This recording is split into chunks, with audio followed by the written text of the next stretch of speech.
Today on the Pitchbook podcast, Zach is pitching Tulsa 1921 by Randy Crabiel, and I am pitching The Hot Hand by Ben Cohen. Batter up!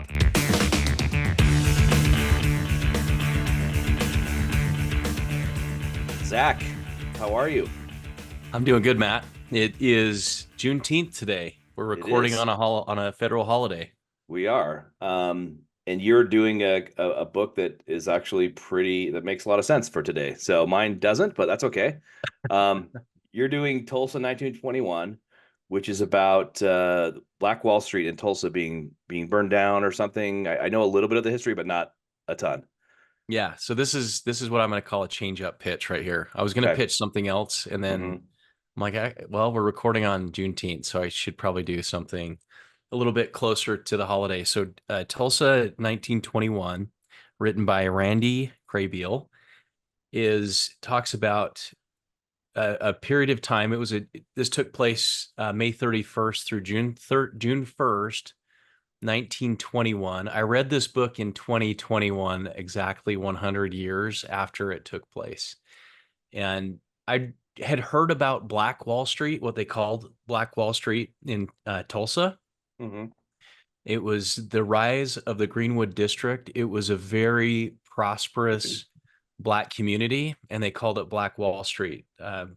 High employment, good commerce and trade, was a very productive community, society. But this is during a period where race tensions are still very high. Yeah. Tulsa is kind of like in between the North and the South, probably further in the South. High levels of racism. And this story, kind of what led up to this massacre, is that there was a young African American boy in an elevator with a white woman. And the claim is that he had in some way touched her or made some kind of advance. She screamed, and then he runs off. And so she goes and tells the police. The police try to arrest, but at this time, people are still being hung, which is, crazy for me to imagine. And so everything just devolves from there. White people started coming into the community, started burning buildings down, shooting Black people. I mean, they just kind of obliterated this community. It was largely omitted from history books. I don't know if you remember learning about this in high school at all. No, I actually, believe it or not, I mean, I feel like I'd heard about it, but there's actually a fiction show, I think it's Watchmen, that's the HBO show, that actually is set at the beginning in there. So they actually kind of recreate it, and that's kind of when I learned a little bit more about it, which is ironic, right? From a fiction show. But sure, yeah. That's kind of where I remember it, but that was fairly recently when my brother had recommended to watch that show. So anyway, okay. Well, the book does a really good job. It goes through just play by play, detail by detail of everything that happened, like hour to hour. So they, the Black people, of course, they're afraid to kind of like fight back, right? Because it would just make the pain even more. Right. And so they were, trying to not be violent. But it's a really sad piece of history that I didn't learn about in high school. But when I say that, there are a lot of things that I say I didn't learn in high school. But I also have to give credit to my high school history teachers, because they probably would hear me saying this and would say, no, we did teach that, and you just weren't listening at the time. So, but I really don't remember learning about this at all. And it is a piece of history. It's a significant story. It's just, it's one of those things like learning about the Civil War or World War II. You and I have spent a lot of time talking about these times in history so that we don't repeat them, so that we can learn from them and, progress and grow. So it's a really good book. Talking about the race massacre. It discusses efforts towards the ongoing struggle for recognition and reconciliation, And Do they talk about, I don't know if you'll remember this from the book. Do they talk about how they rebuild, like what happens? Because I feel like if this hadn't happened, Tulsa might be this awesome center of center of finance. like, Yeah. yeah, like it could Hmm. be Charlotte, right? Isn't Charlotte big into banking? You know what I mean? I don't know.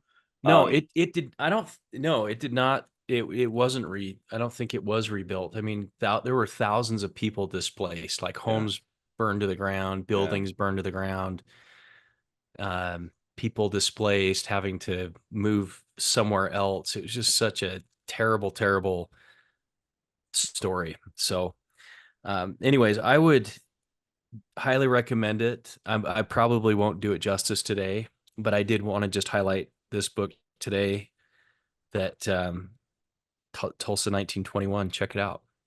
okay, perfect. It's really good. Can you feel like you can give it a rating? You really liked it? It was the most comprehensive book I could find on the topic. So Gotcha, if there's something I want to learn about, I had heard about it and I thought, Black Wall Street, what is that? I've never gotcha. heard of that. And I work in finance, you know, so it's Right, kind of right, combining these two of my interests of history, right. finance, and I couldn't believe that I'd never heard of it. Hmm. So this was probably the most comprehensive book Got it. that you can find on the topic. It just talks specifically about those 2 days. Perfect. I would give it for interest. Yeah, I'd probably give it I think a good solid triple. Okay, It was pretty detailed for perfect. most historical nonfiction books. So now Is you've it? got, oh, go ahead. I was gonna say. I was gonna ask if it was long or a It's fairly about, no, easy read. okay. You know what I mean? Like, is it 230 pages. okay? So not too bad. Not too Not too bad. It's a crazy. pretty quick read. Yeah, it's not like, It's not like Gulag. It's like 700 pages yeah, or of Frederick Douglass I read yeah. that was 650 something pages earlier this year. Exactly. Exactly. Well, I got something totally different for you. All right. I want So, to, yeah, tell me about it. well, yeah, this is called The Hot Hand. The Let me Hot hold Hand. on. Okay. Let me read the subtitle. Um, The Hot Hand by Ben Cohen. The Mystery and Science of Streaks. So, have you ever played? You played some sports, but I know you're not a huge basketball guy.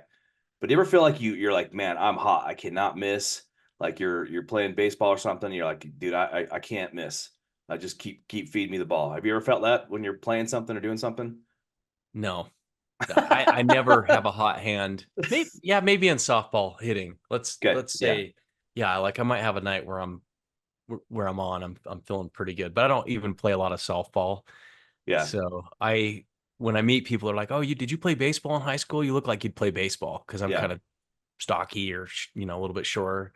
And no, I have zero Gotcha. Okay. Well, sports. I have felt this before. If you played basketball's, and that's actually how he starts the book, is that basketball is the perfect fit for the hot hand. And he talks about a night that oh my gosh, what's his name from the Warriors? Steph Curry was just he scored like, I don't know, 50, 60 points in New York. And basically he just couldn't miss, right? Like he was just no matter where he's shooting from, he was just hitting everything. And I played pickup basketball. I didn't play, anything real. But I've had this where you're like, man, you just feel like the hoop is the size of an ocean. You can just throw it up, it's going to go in. And so he talks about how basically people feel, or athletes a lot of times feel like they have the hot hand, like they just can't miss. Yep. So the question is this real, like statistically backed up, or is it fake? And we just, our minds tend to take randomness and Yes. assign it order, right? Now, from your lead in here, I have studied the hot hand fallacy Okay. In finance?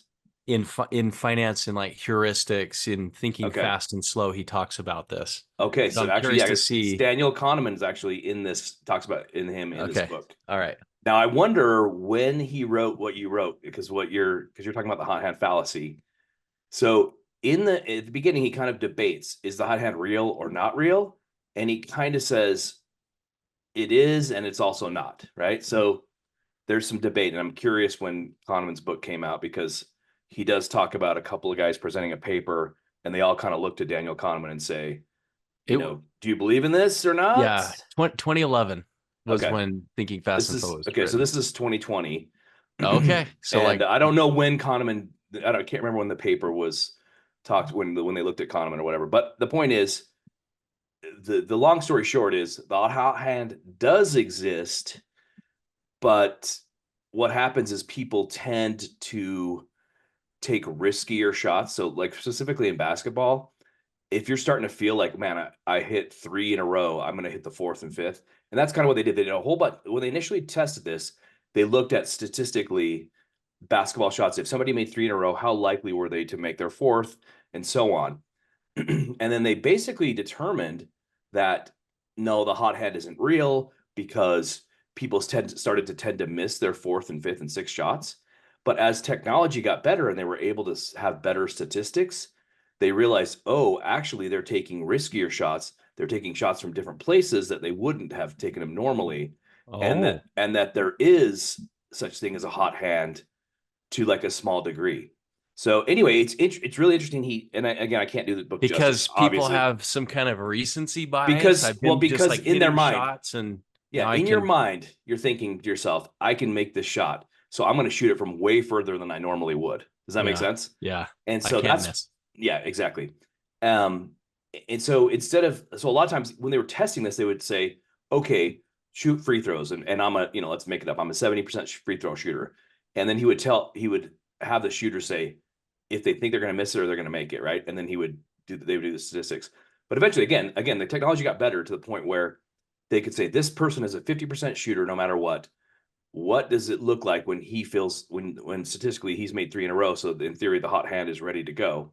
Um, and do they make it? Where do they shoot from after that? Right here, he normally shoots from, I don't know, 7 feet.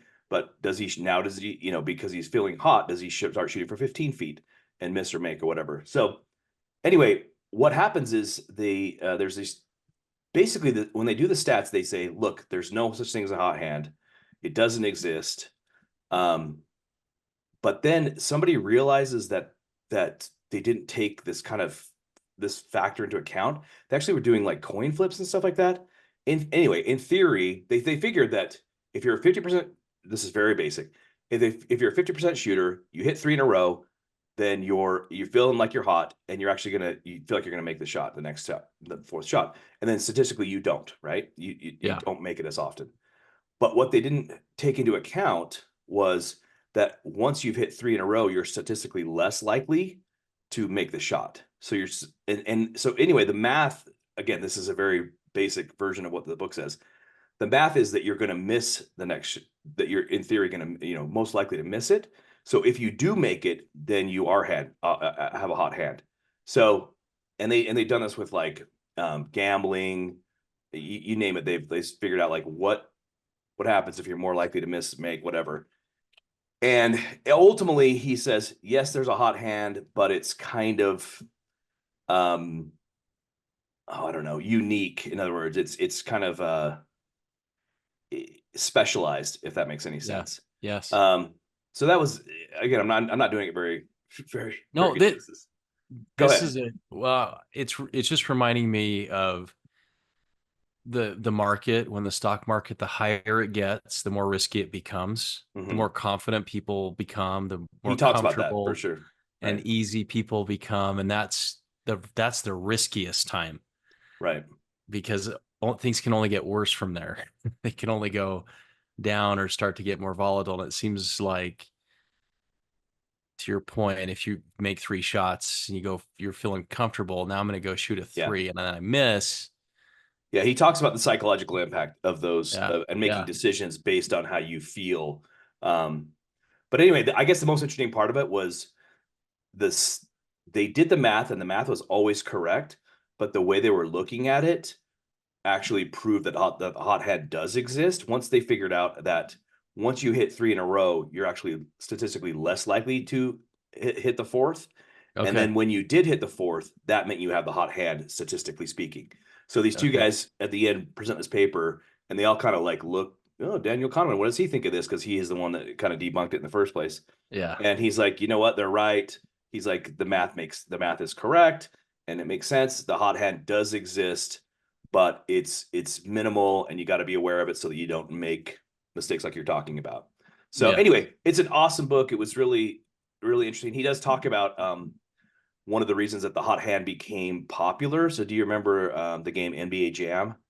When you hit three in a row, like Yeah. he's When on the net's fire. on fire. Yeah, yeah, Yeah, yeah, that's right. yeah. Yeah. They're like, he's heating up when you hit the third in the row, and then the fourth, or And just then you like just start making half court then you make shots. everything. Yeah, exactly. So he talks about the guy that designed that game, Oh, and hilarious. basically he realized that he the guy that programmed it had built a couple other games that were very addictive, and they basically they gave you things to do, like you're playing a basketball game, right? Like ultimately at the end, if you're playing a video game, it's just how many points did you score. But he basically gives you like a mini goal to shoot for, which is to hit three in a row to turn on fire, and that's what Okay. made that game so popular. And I mean, to this day, people, especially people our age, will know he's heating up, he's on Yeah, fire. You know what I that's mean? right. And anyway, so it's just kind of an interesting, cool book.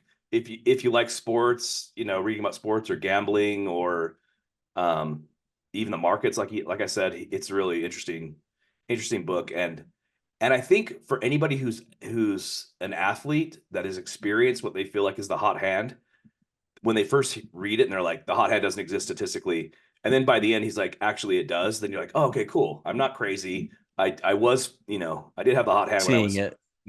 making making those 5 3-pointers in a row that I hit or whatever. So anyway, awesome book. I really enjoyed it. I would say it's a home run. I think it's diverse enough as far as like the different interests, the different things he talks about, that most people would find it pretty interesting.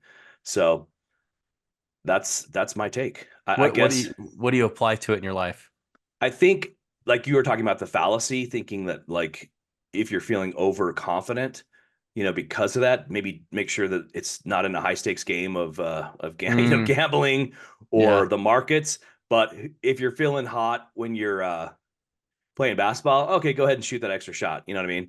Yeah. That's probably fine, because it's at least for us in a low stakes game. Maybe not in the NBA finals, but Yeah. that's probably what I would take away from it. So Well, there's a great ESPN documentary that do you remember when the Bulls played the Jazz NBA finals back? unfortunately, I do remember that, and it depresses me. Yes, Just Michael Jordan, man. he pushed The off. guy, That's the truth. he's maybe an outlier, right? Like he Yeah, could yeah, just hit the most amazing shots when he needed right, to. right, Not 100% of the time, sure, uh, but a lot of the time. Okay, I want to read a quote to you yes. that ties into this perfectly. I sent this to my team earlier this week, or sorry, it was late last week, and I just wanted to share it. This is from Roger Federer. Okay. Hmm. He said, in tennis, perfection is impossible. In the 1,526 singles matches I played in my career, I won almost 80% of those matches. Now I have a question for all of you. What percentage of the points do you think I won in those matches? So what would you guess? He won 80% of his matches. What percentage of points do you think he won in those matches? 54%. Did you look this up? I had a friend who You, just who told me about this just the other day. So it's funny that you're bringing it up. I He did? No, no, Did I no. share this with you? No, a friend of mine Oh, brought no that up. way. Yeah, a guy who's a big tennis fan. You got a hot hand here. All right, let's pick another stat. Yeah, That's right. Only 54%. So he's winning just marginally right. these games, but he's winning 80% of the games just on the margins. Hmm. In other words, even top ranked tennis players win barely more than half of the points they play. When you lose every second point on average, you learn not to dwell on every shot. So I thought that Yep. was really good. Don't feel Yeah. like you need to be perfect. Just be consistent. Consistent. Yep. Yeah, and I've got a book I'm going to pitch next week where I'm going to talk a little bit more about luck and um, uncovering luck in your own life. Cool. So that's a great pitch, I'm Matt. excited. The hot hand. The hot hand. It It does exists. exist. He's All on right. fire. He's on fire. All right. Well, thanks everybody for listening. Like, subscribe, share with your friends. Thanks again, obviously, to Deja Vega for letting us use their music. Everybody have a great week, and we will catch you next time on the Pitchbook podcast.